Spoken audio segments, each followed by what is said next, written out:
Hello, everyone. Welcome to the second episode of A Conversation Between Two Musicians. I'm your host, Ahmed, and today I'm joined by a very special guest.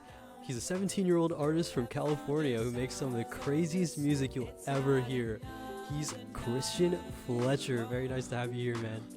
Whoa, whoa, whoa, whoa, whoa, whoa. I love that you said 17-year-old artist from California, as if that's not the most obvious thing in the world. You might notice I'm looking this way. You're here, and I'm here, so I'm just going to probably switch between the two. Yeah, for anyone tuning in, how this works is it's essentially a dual interview. So it's not just me shooting a barrage of questions at someone while they talk for an hour, but it's more of just an engaging, unscripted discussion between two musicians. So, yeah, I mean, Christian, you ready? That description is setting me up right now. I think I'm ready. I'm ready. All right. Well, I've got to ask. You've undergone many musical monikers in the past, from Astral to Stalls to Headnode, finally True. landing at Christian Fletcher. So, what really Indeed. made you decide that the real name route was the final destination for you as an artist?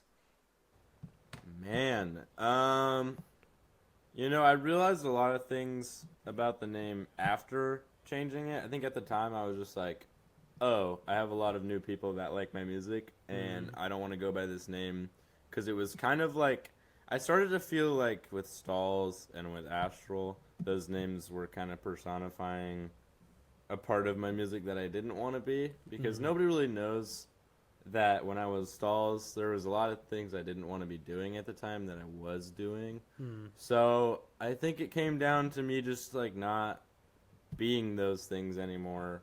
Right. And then I realized, wait, I can't come back as Stalls because I don't feel like I am. So I had to switch it up, and it took a lot of thinking. And I realized the only name that really wouldn't make me regret it or I don't know, like reflect on it would be my own name, and Mm. it's proven true because I never think about the fact that I'm using my own name, which is pretty nice to say the Yeah. least. It's comforting. Yeah, I agree. As someone who's been Brewsterious in the past, um, Yeah. I mean, going as my own name, it's been kind of a refreshing experience because it's been like kind of putting my past in the past. And Yeah. Yeah. Yeah. Yeah. yeah, it's That's a good way to been put it. it's been a refreshing experience because it feels like the music that I put out now as Ahmed, it's just kind of very genuine, very me in what I put out, you know. Yeah. Yeah. That's a good way to put it, man. Yeah. That's totally true. Yeah. All right. Man. Well, next question that I've got for you. So this is a question that I've asked Jerem too. This is actually what I started our last episode with. But what inspired Mm. you to start putting out your own music when you did? Shoot. That's funny. I have an answer for this. I just wrote my college like application essay Oh. about this pretty much. So, in short, during COVID, I mean, for the fans out there, this boy was here for this. During COVID, even a little bit pre-COVID, I wanted to be a dentist because it's like my lineage. Oh. And I was in COVID and I was really bored and I didn't really know what to do.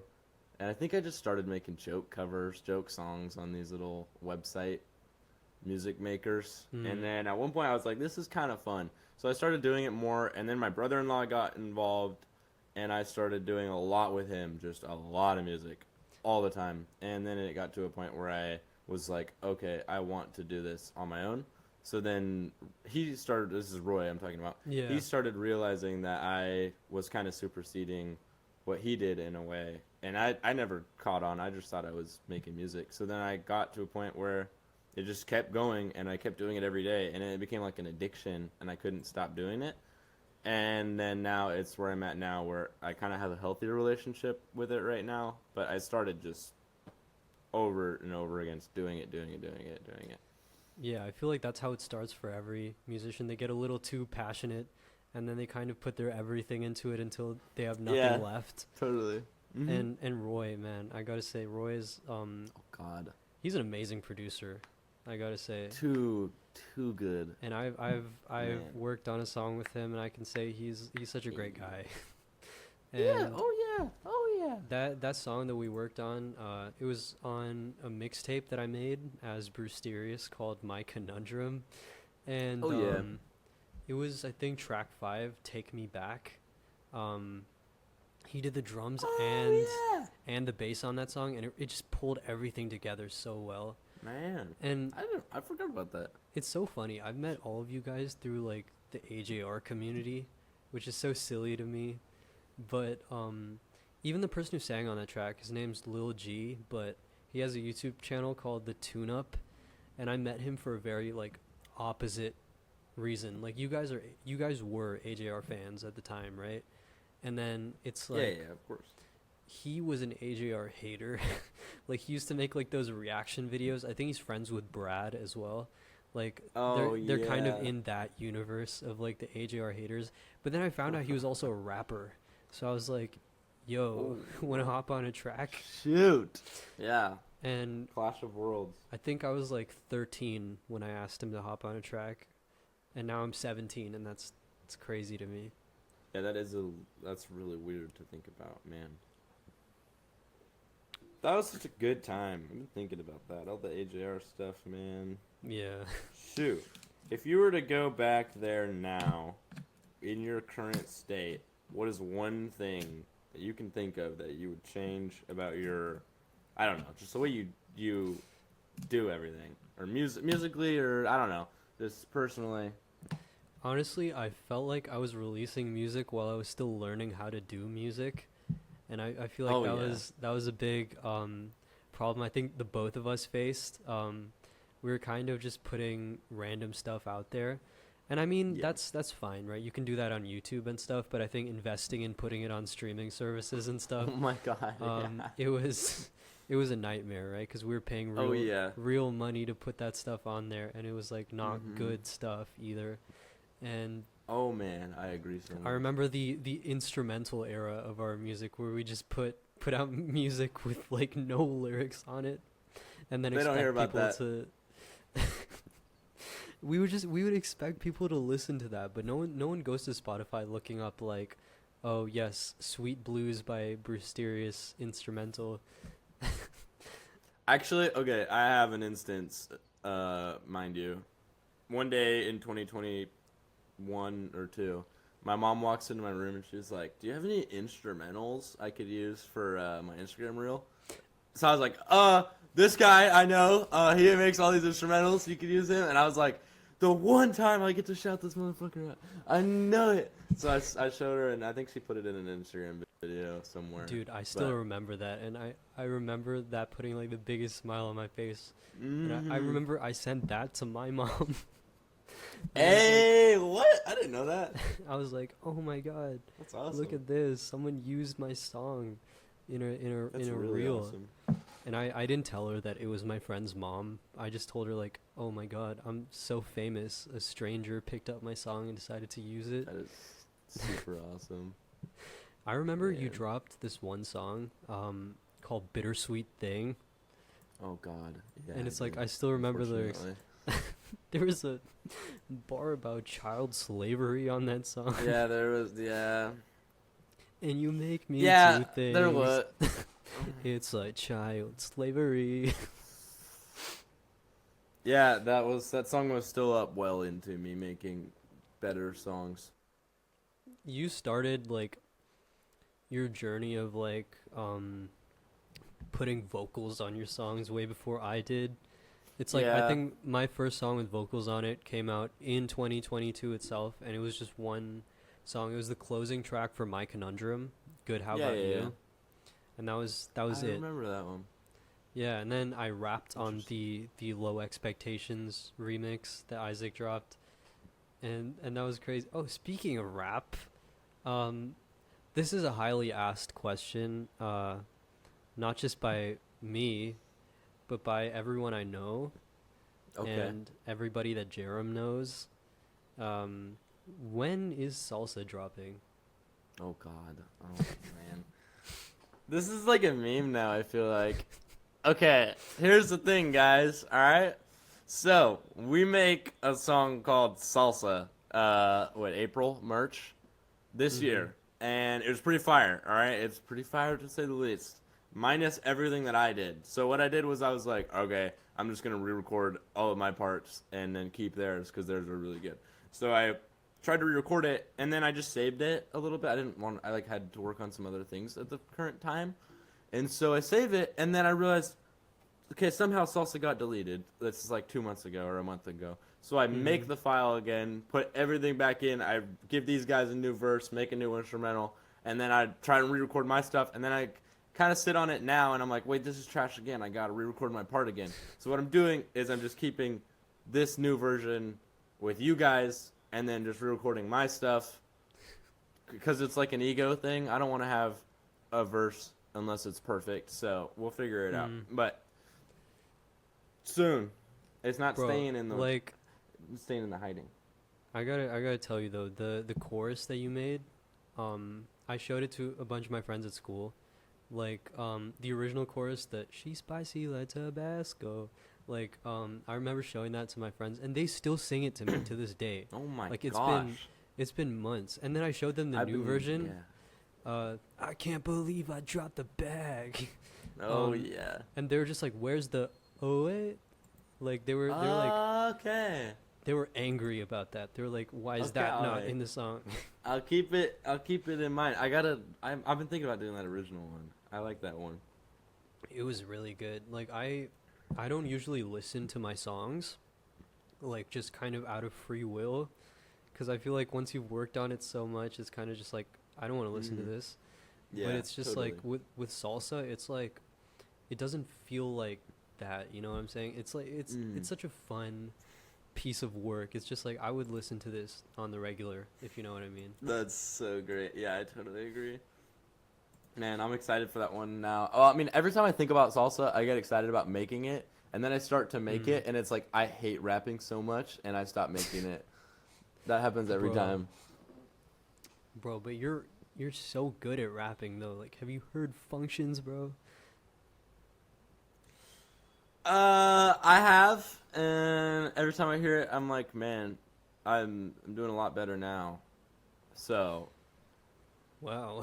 every time somebody gives me rapping accolades, I never take it because it's well, I guess I started out rapping as like I wanted Mm. to be a rapper, and now looking back, I think I really frown upon that. I'm like, oh, be a rapper. So I don't know. Maybe that's why. But You know, it's really funny because I've had kind of like the opposite happen to me. It's like I started off wanting to be like a full pop singer. I wanted to be the yeah. next Charlie Poop, Charlie Puth, my bad. But it was like Whoa.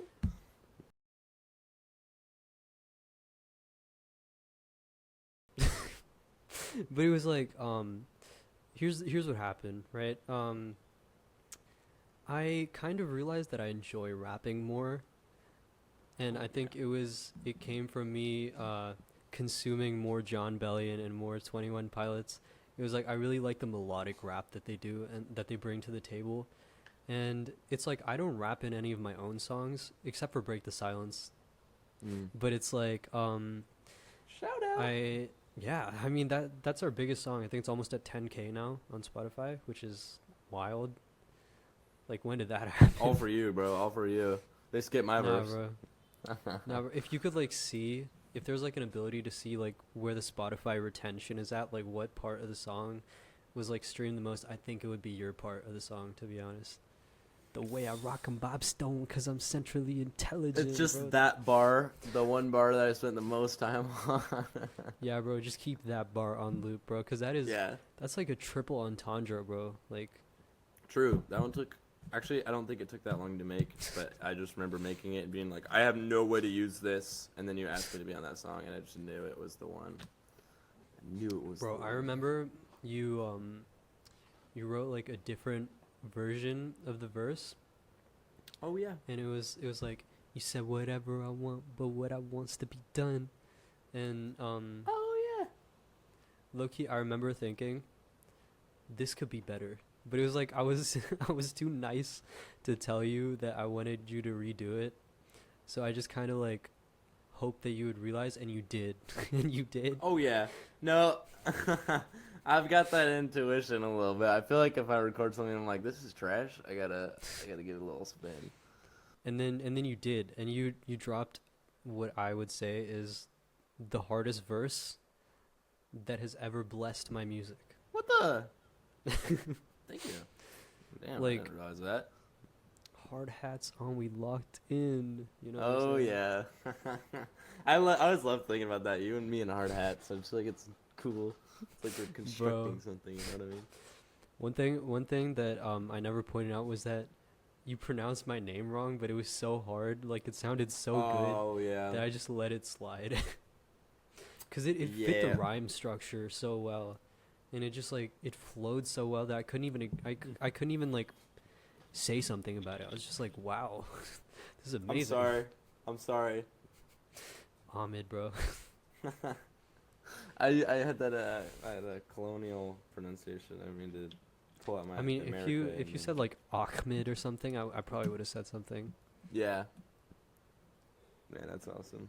That song is so good. Sometimes I listen to that. I'm glad it's on my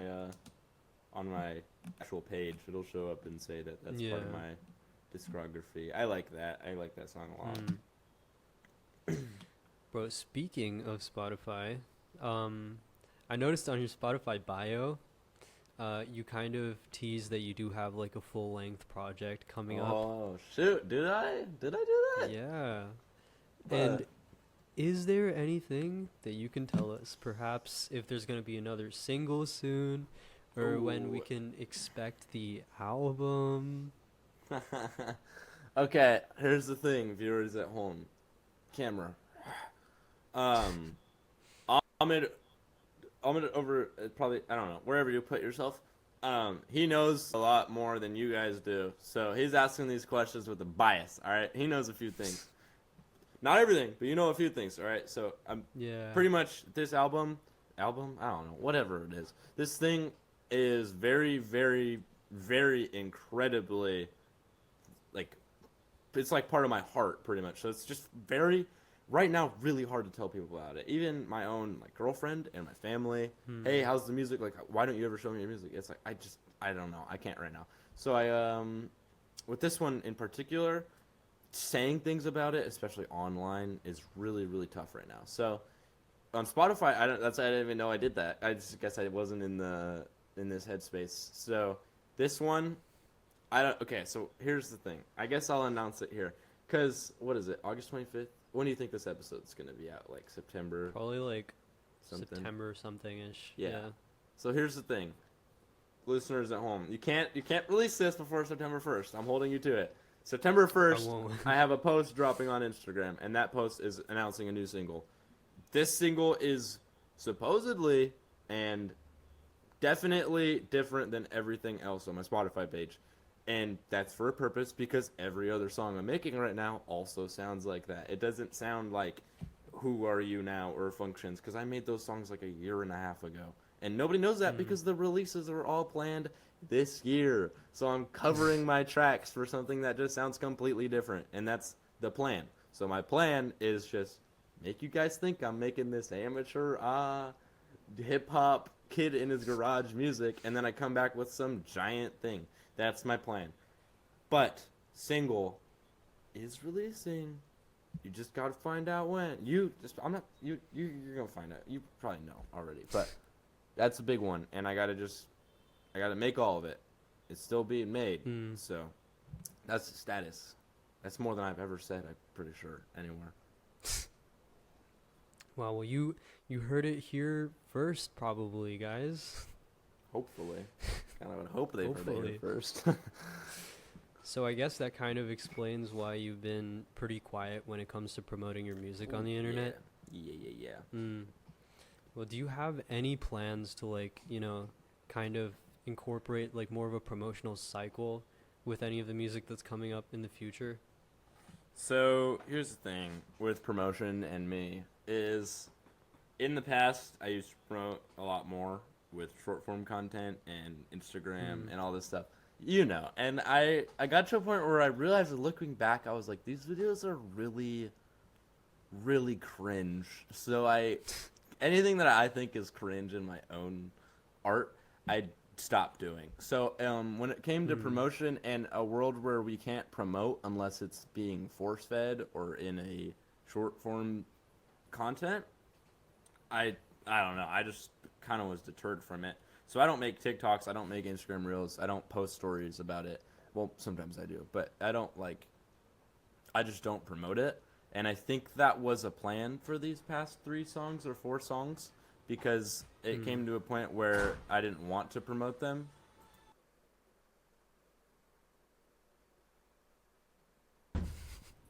Sorry about that. It came to a point where I didn't want to promote those last songs because they were songs that were they were my songs I wrote about myself, and I just wanted to keep it that way. And that was cool for the time, but now that I get into this point where the entire time I've been writing this part for myself, and this song, these songs I want people to hear, I've kind of envisioned them as I'm making for other people.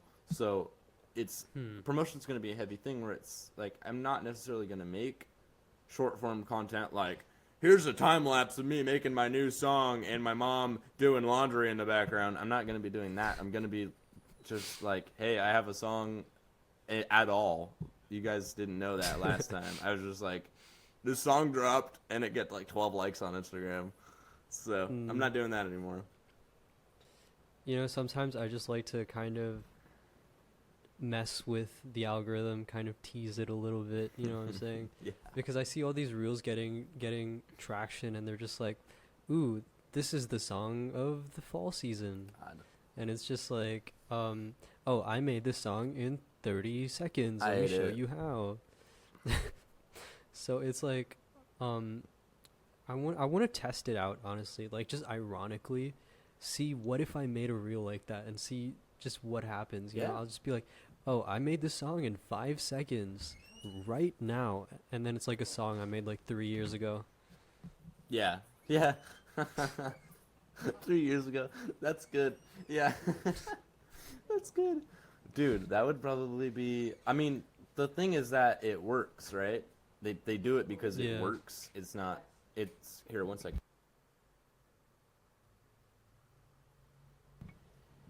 Sorry about that. I feel like it's all just a big formula when it comes to putting their stuff out now. It's calculated, it's precise. But back in before COVID, it used to be, here's the song, it's my song, and here's a lyric from it that is catchy, and you put it out there and it just explodes. But nowadays you gotta strategize every word that you say and make sure each word isn't too far of an interval before the last word, because then it might lose the viewer's attention if it's not 0.2 seconds later. You know what I mean? Yeah, I feel like we're also stuck to this formula of making music and promoting our music that I kind of that's why I kind of stopped promoting my music as much online. Yeah. I don't have anything to really give people at this point because it's just these aren't songs of the summer, these are those little huge realization, dude. Oh my god, yeah. These are little indie sad songs, right, that I make, and it's it doesn't appeal to a mass audience, and I know that it's a very niche thing I've got going on, and it's I feel ever since the pandemic and ever since I like to call the Charlie Puth era of promotion, because I feel he was really the innovator who really started that, just what if there's a song that started off oh my god, yeah. and then it's just yeah, I know what you're talking about. Yeah, and I used to be so inspired by that, but now it's just now that I feel I'm more of myself as an artist and not just Charlie Puth Jr. Charlie Puth Jr. Oh no. Yeah, I got you. Yeah, I feel I feel we're kind of punished for being creative in the way that we promote our music. I feel if you do something different and it's not just the same, here's 15 seconds of my song, and it's more of just oh, this is the meaning of the song. This is why it means so much to me and why I think you should listen to it. No one's going to watch it, right? And I kind of tested this out. I I would much rather just say, here is my song, listen to it please if you want to. Yeah. But then it's like, I did this thing yesterday where I posted this entire like sentimental reel of like clips of my childhood and talking about my friends, like, oh, I made this music with my friends Jerem, Isaac, and Chris. Oh yeah. And then it's just like it did so well. It got like 100 likes in like a day, Crazy. which to me is a lot. 100 likes in a day for someone with 200 followers. Yeah. It's pretty good. I can't even pull those numbers anymore, man. That's awesome. For now, I just got monster in my nose. Oh no. All right, guys, he's It's disabled for the rest of the interview. Essentially, well, what I was going to say is, I feel like when it comes to your audience, especially when you're just starting, is that when you jump right into it, you put your first song out and you're putting demos out and all this, and you're like really starting to get your foot down in music, you have to remember that your music will find its people, or its people will find your music, essentially. And it's not a big deal if you can't get 500 random people on Instagram to view your reel, or you can't get people to like your stuff, because that's not gonna happen. I mean, it's not to say that when you start off your music's not gonna be good, because that's not always the case. There are people that are just superstars. But if you start off and your music is not up to par with these people on Instagram, they're skipping the video. That's just how it is. They're not going to like it. They're not going to view it. And so when you start off, it's better to, I feel like my personal experience, it's better to grow your at-home fan base, have at least maybe 10 people that you can rely on to be there for your songs and get feedback from, because that is vital. If you start out and you're relying on Instagram or you're relying on Twitter to view your music and give feedback on it, you're probably going to quit within 2 or 3 months, just because the feedback is just going to be so all over the place. But family and people that can give you genuine advice, you're going to have a much better time growing a fan base. But I don't know. I guess I don't have that big of a basis as somebody that doesn't really have a fan base. I've got listeners planted, but I don't have anybody that really like. You know, you kind of have your own fan base here in India. Oh. Because it's just like, there's so many people who know you because I've just been talking so much about you and your music and sharing it around. And even Bennett, they know Bennett, which I think is crazy to me, because they heard a song Unhappy because I posted it on my story, and it's just kind of started this chain reaction. Man. People are like, oh, we know Bennett, oh, we know Christian. That's cool. And like, they don't even come to me asking like, when are you dropping Salsa? They're like, when is Christian dropping Salsa? That's great. Never. But sorry, what? I didn't That's what I've been I saying. didn't say that last word. Yeah, that's great, man. That's cool. Cuz the ability to go, will you make music? And I'm like, yeah, and it's like, what kind of music?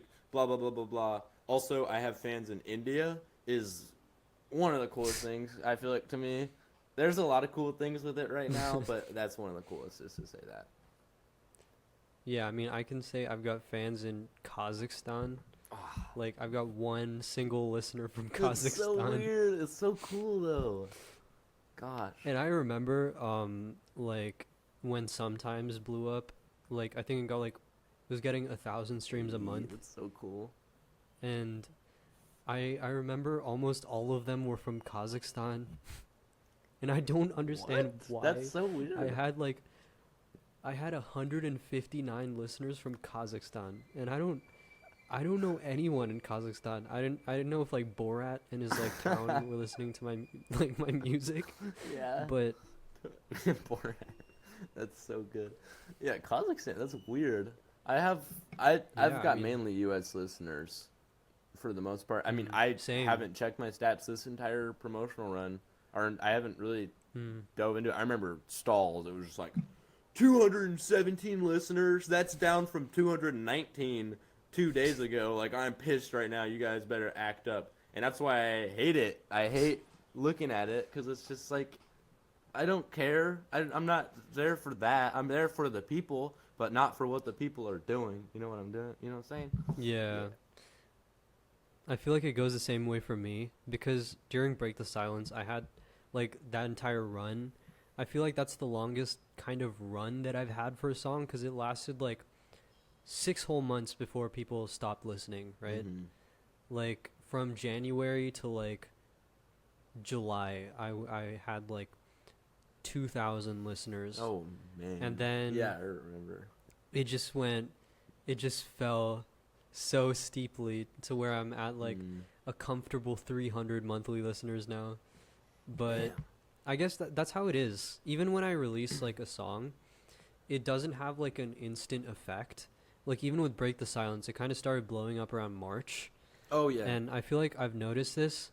It takes a couple months for the algorithm to kick in and like put your song on like the Spotify radio and stuff. Interesting. Huh.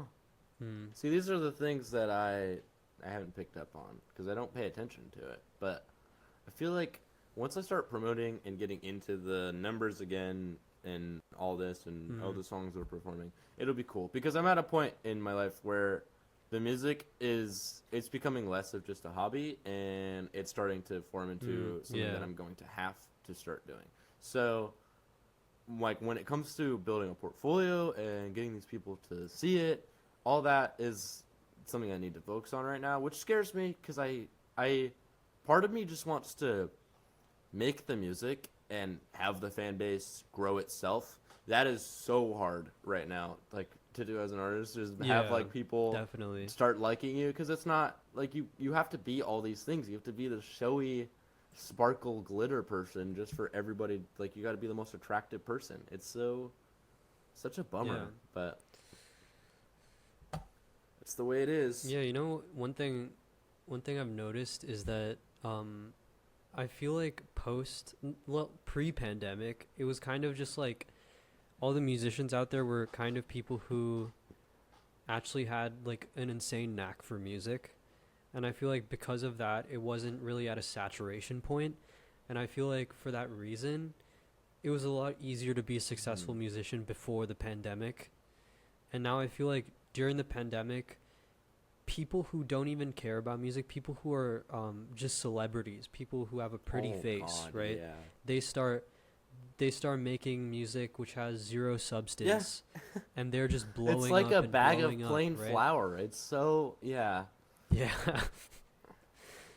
And so because of that, it's like music has become so oversaturated, and it's just like people won't listen to you even if you pour your heart out, even if you're making like studio level songs in your garage, right? Because you make like, I feel like for the amount of monthly listeners you have, you're making crazy music. You're making like music that is beyond any of us. That's the thing, man.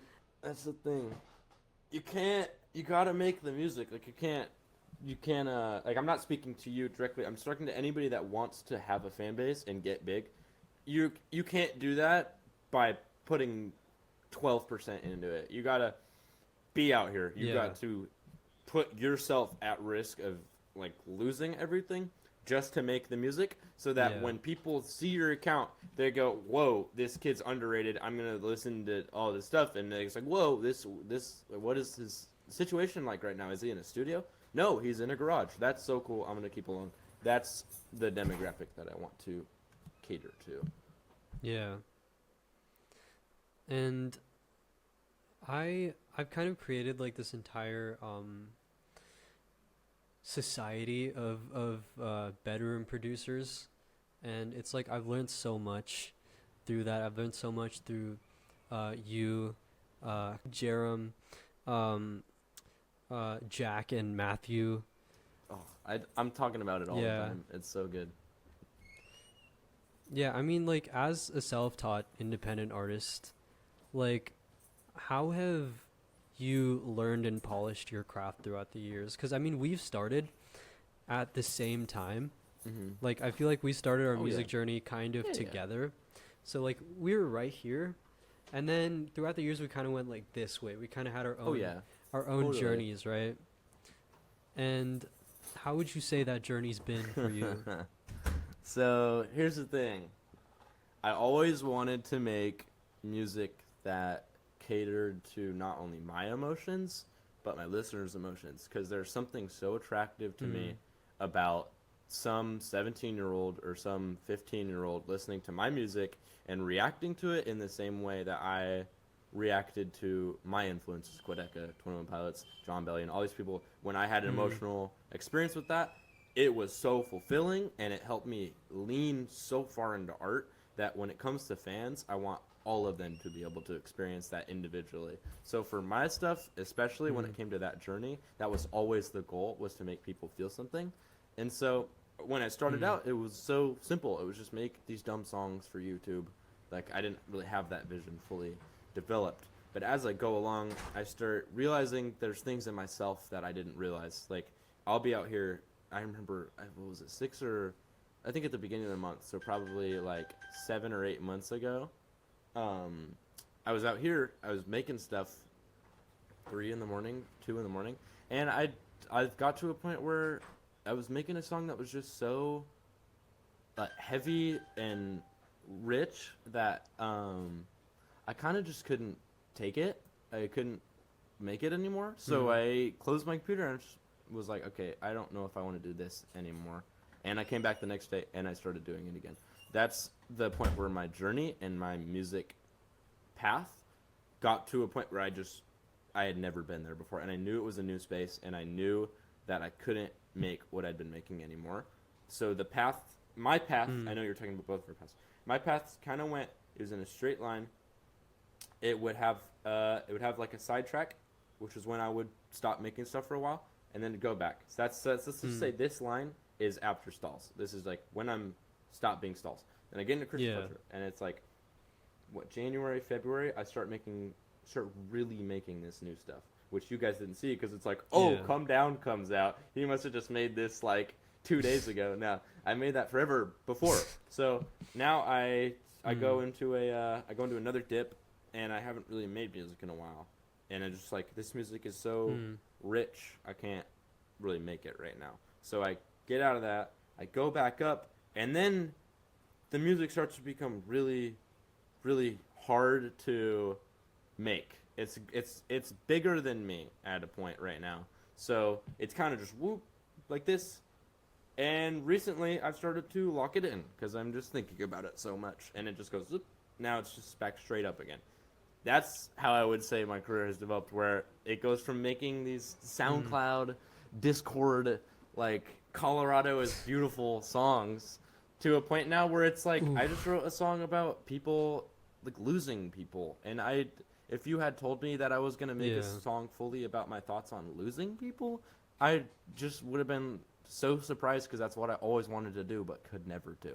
So I'm at a point where I'm superseding my old self. I feel like something I never wanted to admit, but something that I can't admit that I'm actually doing now, which is pretty cool, to say the least. Yeah, I mean, I feel the same way, because it's like, I felt like when I started off, even when I was writing songs, I felt like I was never saying what I wanted to say. Like, Good How About You, right? That song wasn't what I wanted it to be about. I was going through a really hard time that year, and it was just like the concept of the song was, I'm going through this really hard time, but when people ask me, I'm just going to say that I'm doing good. And but that wasn't really reflected in the verse of the song, because the verse of the song made it seem like I was singing about doing bad in high school, which is like not what the song was about at all. But I made it seem like the song was about, my grades are so bad, right? Because it's like, I felt kind of conscious, like, my family's listening, my friends are listening, they're gonna know that I'm feeling vulnerable. And it's just like, I was kind of shying away from stuff like that. Whereas in now with this EP I'm putting out, it's some of my most personal thoughts. And it's I had this other EP that came out, that was supposed to come out, did not come out, called Thornbush, which was supposed to come out in May. But we had a conversation in the group chat, the music group chat that we have, and I remember talking to you guys, and I was like, I wrote all these songs recently, and I remember you said something that like I should be more focused on making the ideas, because you made me realize something, that my process was idea, promote, and create, Yeah. where it should have been idea, Oh, yeah. create, Yeah, promote, yeah, yeah. right? Absolutely. And I made one little change, and that was listening to your advice. And since then, I kind of kept my music very close to the vest. Cool. It's like, because what I was doing back then was I would come up with an idea, and that same night I'd have my phone out and be like, guys, look at what I just made. Yeah. But it's but those songs would never ever Yeah, see the light man. of day ever. And yeah, so this EP is a collection of 2 years worth of just writing and pre-packing my music. Like, Song for a Person I've Never Met, I wrote that song when I wrote Good How About You at the same time. I remember, dude. Oh, it's so good though. It's so good though. Yeah. See, you put the time into it, it's gonna come out good every Thank you, time. bro. Every time. I'm at the finish line Yeah. right now, just cheering for you, running through it, because it's just like crazy to see people putting time into it and thinking about it. Because in a world where you can Yeah. generate a song of your choice and of your exact liking in 5 seconds, it's crazy to see people that actually Yeah. think about it this much still and put this time into it that are 17 years old. That's just, I don't know. I'm not talking about myself here. Yeah. I'm talking about you. Because to have that emotional depth and to have that understanding of your song at this young, which is weird for me to say because people say this about me all the time. You're 17. It's weird that you're thinking this much about songs and music. Like, it's crazy to me. Cool. I don't care. I just want to make the music. Like, it's weird to say that to you now. And it's true. It's true. It's cool that you're thinking about that. I see what they're talking about now, man. It's just awesome. It's cool. Yeah. But, like, you know, one thing, I have this friend named Noah, and he Oh, blew yeah. up, Yeah. right? Like, Mm-hmm. insanely. So when I started following him, it's because my friend Isaac told me about him. Our yeah. friend Yeah. Isaac told me about him, and I started following him, and I noticed he made some really cool, like, homemade Yeah. kind of music, right? And he had 1,000 followers at the time, and I remember when Out of It came out, I asked him to be on the remix, and he was just like, you're still very early on, so I don't know about that, because he's no spring chicken. He's been releasing music since, like, I think 2018, and he's, like, in his mid-20s, so he's been Man, at it that's for funny. a very long time. Yeah, and I was like, okay, I will come back to you with another offer when I'm ready for you. And we've still been friends. Like, we talk, but yeah, he's been very very helpful. You know, he comments on what could be different, what could be better in the music that I send him. And I think recently again I asked him. It's been 2 years since I asked you to collab last, and because, like, now he's completely blown up. He's, like, going on tour. He has, like, almost 200,000 followers, and he's going crazy, right? He was on tour with Ricky Montgomery this year, and so I asked him again. I was like, "Yo, it's been 2 years. Pull up. Where are you at? Am I ready yet?" Yeah, and then he was like, "You've got, like, 4 songs in your God. discography, dude." I actually kind of thought of it as kind of constructive, because he's like, there's not much to make of this yet from a standpoint of anyone else That's who's real. like scouting for someone to, Shoot. work with. And so I was like, you know what, he's right. I'm going to start Yeah. putting out more songs, because I feel like for the last 2 years I've been gatekeeping my music for whatever reason, like the good ones, because I had this, like, notion that, okay, I'm going to release mid music and then just wait until I'm, like, because, like, I made Yeah. that song Cold, right? And I don't even know what Cold was. I just had a cold one day and I was like, let me write a song about it. Because I was trying to like, play with fire. I was like, people like stupid music these days. Should I write a stupid song and see what I like that happens? one. And I did, and nothing I like that happened. one.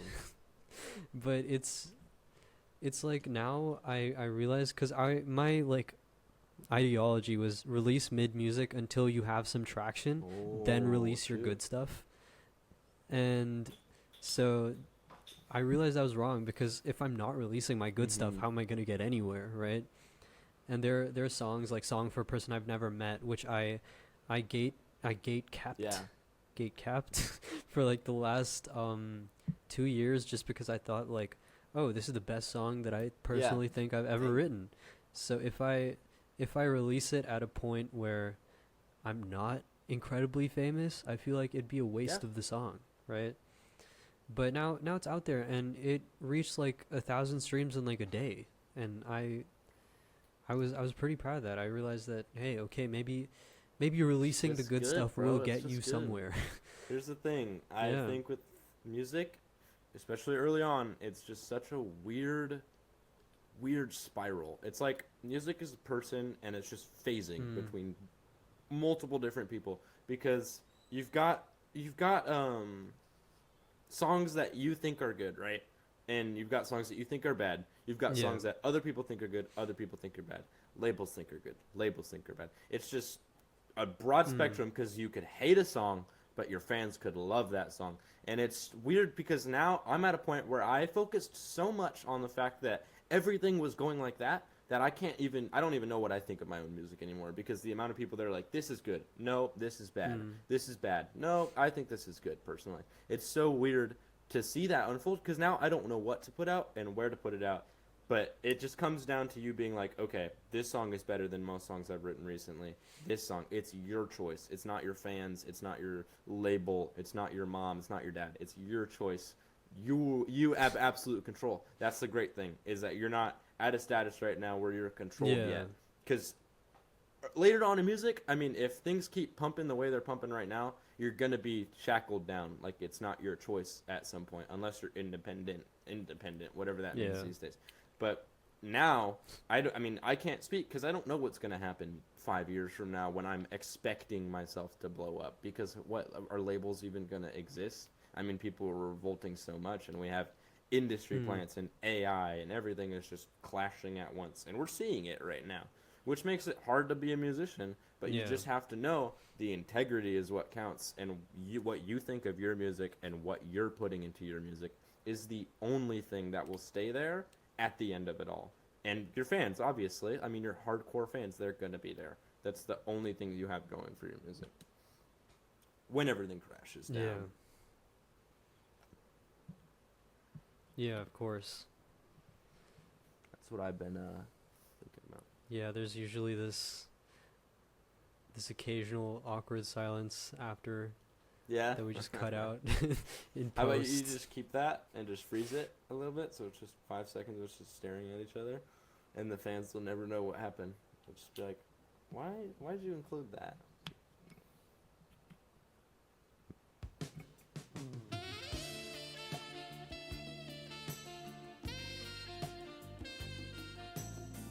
Right. So, Yeah. moving on to the Perfect. next question.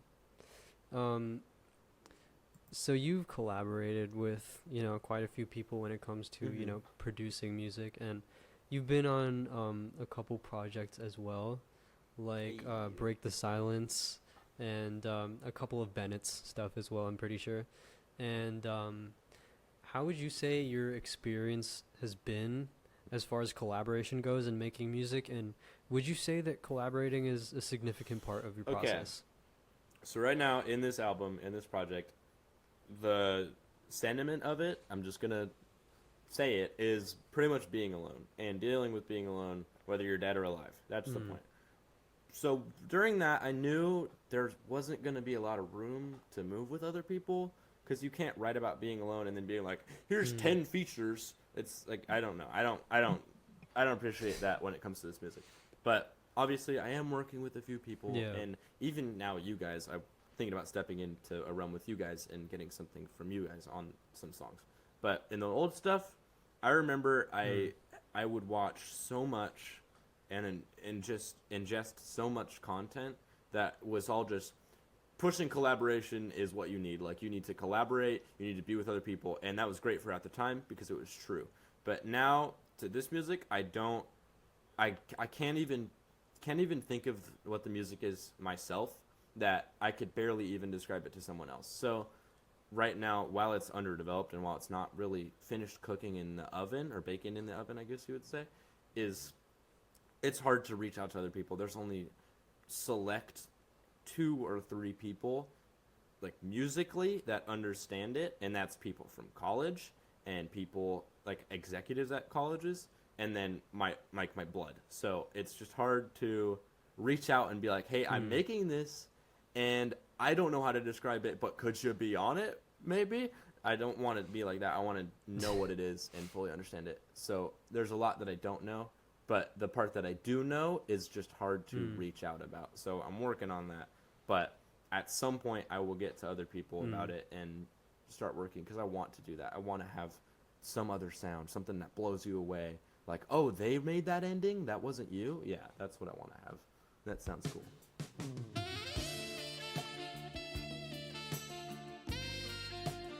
Why? Every time? Are we doing this every time? That's why I don't do no collaboration. I'm just gonna add some like really cheesy music while I just stare at you. Like a Careless Whisper by like who made a Careless Whisper? Oh yeah, George Michael.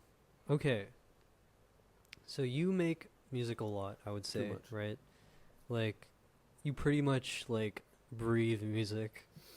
So walk me through a day in the life of Christian Fletcher. I mean, how does your routine go as far as music is concerned? So it changes every season, I feel like. But right now, I'm going to exclude work and I'm going to exclude school. In the hours that I don't do either of those things, which is a fair amount of the time, I'm in my garage right now. Not a lot is out here right now. Like musically, I keep it all inside because we're at a point in California where we're pretty close to the hell weather right now, so instruments aren't really the best out here. So I've got piano, and pretty much what I do is I load up Logic Pro, I sit down at the chair, and I will either start with one instrument, or I will like build off of that, or I'll go open an old project and just finish it, whatever, do something. Most of the time I try to start a project and finish it. That's my goal, is to make a song with a structure and lyrics. That's what determines a song for me. If it's just a beat and doesn't have any lyrics, doesn't have any movement to it, I don't save the project any of the times. So I'd walk in, I make the music, and that is pretty much it. Just sit here for hours on end, just, I don't know, doing whatever I do, because I can't describe it. It's just making music to me. Okay, I have another additional question to that. So, as somebody who makes a lot of music, and this is coming from someone who also makes a lot of music, how is your storage looking? Like, what is your storage situation? Oh, this is the freaking realest question you ask now, man.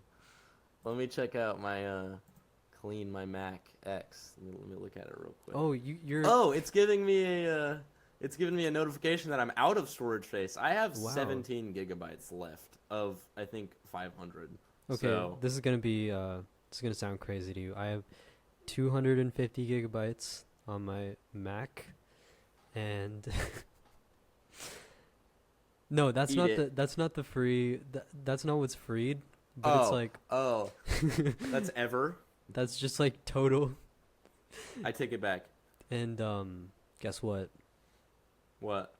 I have 4 gigabytes of free storage. How are you making anything? I'm in a constant state of deleting, deleting every single minute. That's what YouTube's for, bro. YouTube is an infinite drive. Just put it all on YouTube. Honestly. Dang. God, that's whoa. Yeah, I got to that point at one point. The entire time that I was uploading the last episode, it kept like in the middle of the upload, it was like storage full, and it did that like 5 times. I had to delete like because that episode itself was like 20 gigabytes for some reason. Oh no. So it was a You're horrible walking on time. ice that is just rapidly melting. I need when your to storage is invest that in low, like dude. a hard drive. Yeah, because I know I can buy a 2 terabyte hard drive Yeah. and put everything musically on there. I just don't. I don't know why. Exactly. I need to. It's like playing with ice. I need to. They're cheap, but like why don't we? That's the thing with Roy is that Roy's like, I got all this storage. I'm like, how'd you get so much storage? And he's like, I just buy a bunch of hard drives. And it's like, oh, why don't I do that? I need to do that. It just always slips your mind. Like it's never Yeah, on the because top. it's easier to just delete these old songs. Yeah. I remember Who Are You Now, when I had the instrumental project for it, obviously I don't anymore because it's out. When I had that, I think it was 9 gigabytes or something. Or maybe it was 9 Wow. with the vocals. But the instrumental was just too many to a point where it's slowing down my computer. Like I had to get rid of it. So halfway into making the song, the instrumental was not accessible, which was really scary. But I get you when it comes to that, man. Yeah, I mean it affects my like music making process as well. Cause like there's a song on the EP called "Eyesore." I can't even open. Yeah, I can't even open the track anymore, cause it's just like every time I open it, it's just like, and I hit play and my entire laptop crashes, cause it's just like no. there's no like disk storage, right? There's no disk space. So I'm glad I got the song bounced when it was done. So I have it. I have access to the final song, but it's like Yeah, that's really I can't listen to the session anymore. Man. Oh man. And it's the same Yeah, thing with I feel like- Wounds. Oh really? Yeah, because it has so many like vocal thingies going on in there. Because it's like the instrumental is literally one track. It's just a pitch down ukulele, and then like the Interesting. percussion yeah. is just like it's a kick, like at a very high frequency, and everything else that you're hearing, like those little synthy things going on, it's just me like going and then pitching it super high up, so it sounds like That's kind of a cool. drone synth. That's super cool. Yeah, I wondered yeah. what that was. That's awesome. It's just me. Super cool. Yeah, man. I don't know how I'm doing it, but the storage issue is something that I feel like I need to just step out of my own way and fix, because it'll lead. Well, I think I'm being liberal about it because I want to or being conservative about it, I guess is what I would say. Not politically, but I mean storage wise. I think I am just waiting to get a new computer. Like I want to buy a new computer, which I could, but I don't want to because everything's working fine. Why do I need to tamper with it? So I just want to get a drive, spend that money, and I feel like it'll benefit me in some huge ways. Yeah, I mean, I had like a 2017 MacBook, and that was Same, what bro. I was making. I was making all of my music on, and that's what I made most of the EP on as well, right? Hey. But it's like I got this new like 2024 M3 MacBook, right? And I thought like the performance would be like so different, right? Like I thought this would like be like a eye-opening experience for me. This would be like a new way of making music. But it's the same. It's just as slow, to be honest. Really? Yeah. Oh, that disappoints me because I kind of was I'm like a new MacBook virgin a little bit. So when it comes to the new ones, I really was like, is it gonna make my music like go speedier? So that's good to know. It's good foresight. I mean, there's less of a delay when you're recording, because I feel like one thing I experienced with my old MacBook is that when you're kind of like playing it back, I feel like there's a recording delay. So you're singing something, and then in your headphones, you're kind of receiving something different. Like there's kind of a latency, and that's what I kind of experienced. But that's gone for the most part. Nice. Like, that's good to know. Yeah. I know your drivers are able to take more I/O size when it comes to like recording live, but also Logic does have a direct feature with that, which I use every song. The freaking low latency mode Yeah, I think do it that just- too. Yeah. It's so nice. It's so Yeah. nice. It's weird how instant it is. But you know when you get to a project, you know a project is cooked when you get to a point when the low latency mode stops working Oh, and it boy. just starts having latency. boy. It's like, oh no, I'm like a full second of latency right now. This is bad. I've had that Yeah. before. That's when you know you're at like the breaking point. That's Like, when you you've gotta gotta- mute your vocal as you're recording it and Yeah. then just drag it back. That so bro, bad. dude, that's what I do for like Yeah, almost no, yeah, all of my totally. songs. Totally. Oh man. It's That's awful. Yeah, man. I mean, honestly, like you can keep like upgrading what you've got, but then, you know, a true artist never blames his tools, you know what I'm saying? Yeah, right. You can run just as fast with any shoes. Yeah. All right, so last question. What advice would you give to other independent artists who are trying to navigate the music industry on their own?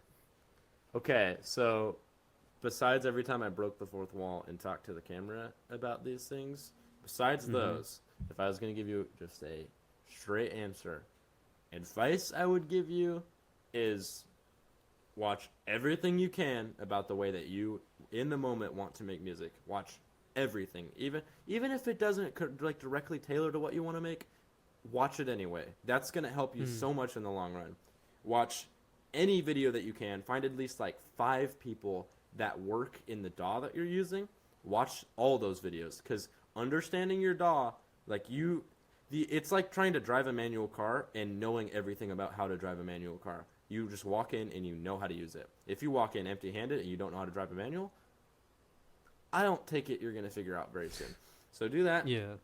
Third, I mean, I know this is a lot of advice, but it's one big advice. Obvious, but don't worry about the numbers. I mean, if you're so focused on the numbers and you're not focused on the way that your music is going and how good your music is, well, it's subjective, but how like developed your music is, you're not going to get very far. Like, you're not going to get anywhere as fast as other people. So that's the way to be speedy, is just work on the music. Don't worry about everything else. Music.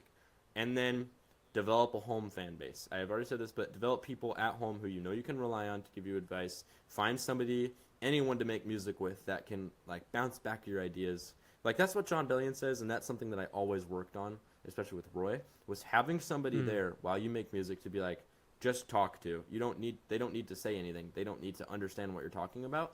Just say it. Just be able to talk to them, because voicing your thoughts as you're making music is one of the best things you can do to develop it. That's so good. And I don't know. Those are my advice. Just talk about it and make it. That's the only things you need to do. I feel like that is my advice. For all the kids listening at home who want to be musicians, you know, listen to him, because he knows what he's doing. To some extent, Sometimes. I would say. Sometimes. Yeah.